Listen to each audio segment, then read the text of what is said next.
why is an overheated barn a serious issue? At the Champlain Side Farm in Bridport, air temperatures Thursday hit 95 degrees.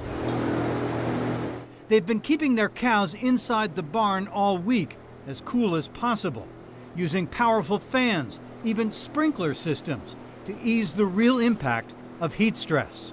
You see the tongues hanging out, you see them panting, just trying to cool themselves any way they can, and it's sad as an animal lover, which is all dairy farmers are, that to see cows just struggling like that. At the Agriculture Agency in Montpelier, state veterinarian Kristen Haas knew of no farm animal deaths tied to the heat wave so far, but says it can happen.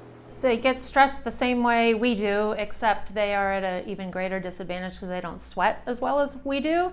So they have to dissipate the heat by through their breathing. Another symptom, cows here are eating much less. Our cows decided to put themselves on a diet in this last week.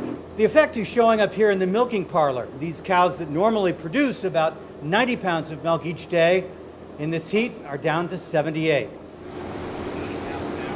That translates into nearly 1,000 fewer gallons of milk produced on this farm each day. It's going to hurt in another month when we get paid, but the good news is I think we're on the backside of it now. And hoping for a quick recovery as the heat and humidity break.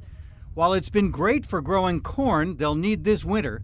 The cows will certainly love losing 20 degrees of temperature for sure. Your animals could die if it's really bad, but the real deal is it's very expensive in the oncoming year. You've got an overheated barn, you're going to run into cows aborting, cows not milking as much, and laminitis, not chewing their cud as much. And what it ends up being is an expense now, but more significantly down the road. If the cows are carrying a calf and they get really overheated, the calf suffers and won't do as well once it's born. So it becomes a lifelong expense. How to know if it's overheating is simply by using your observation and a thermometer. So if it's really humid and hot, you'll see the cows when they're laying down, they're not chewing their cud very well. The ones we've got here, they're chewing really well because it's nice and cool here in March. It's almost kind of cold. And you're wondering, why are we talking about it? But you've got to get it started on it early.